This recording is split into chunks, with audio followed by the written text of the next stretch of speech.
Hello, my love. I hope that this finds you well. I hope that you are sitting tall and straight, with your shoulders back to the extent you are able to move them as such. I hope that you have life imbued in you. I was thinking about the death of a coworker of mine once, and what I thought when she died. There is, as you know, I have struggled with the idea of where I begin and where I end. And I have a feeling that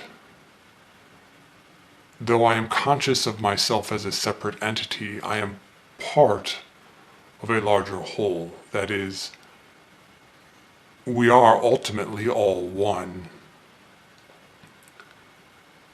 And I was thinking about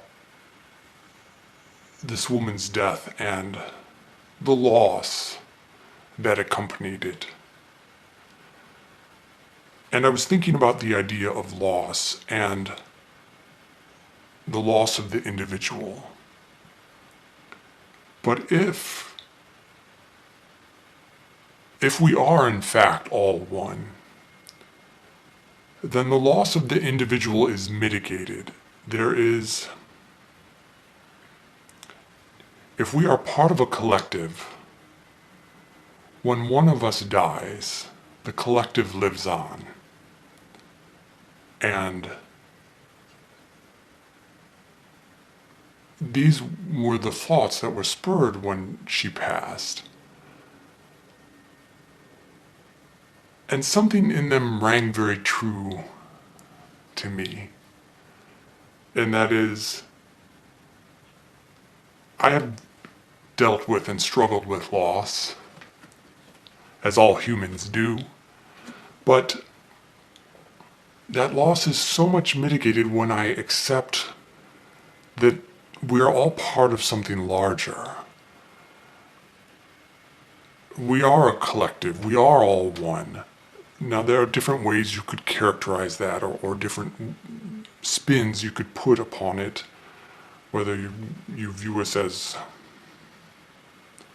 individuals of a larger organism, or that our separateness is only an effect of our consciousness, or our arbitrary categorizations of where we begin and end and how we define matter.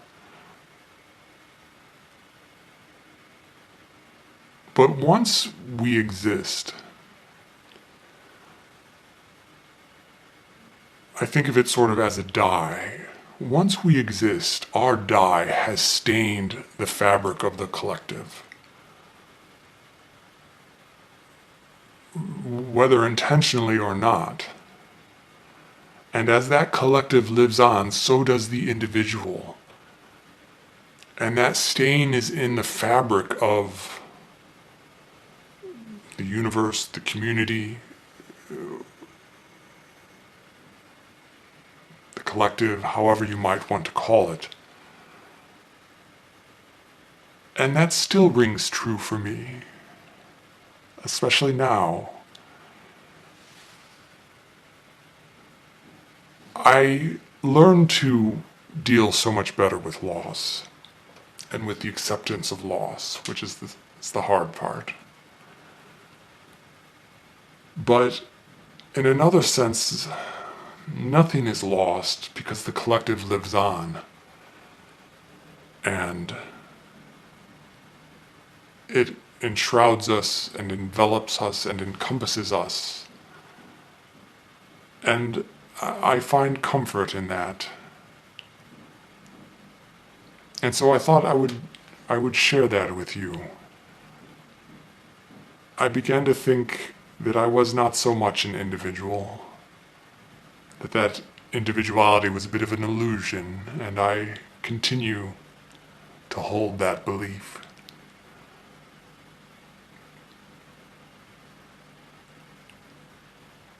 and it's comforting, to me at least. So, I leave that for you to mull over, that we are indeed all one. And while in a certain sense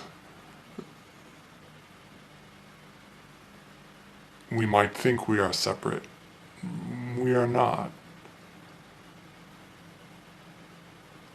And the effects of our existence cannot be reversed once we are here. I will leave it at that for today. I wish you well. I hope you go forth with goodness, and that goodness comes to you. Contentment, peace, serenity. I love you.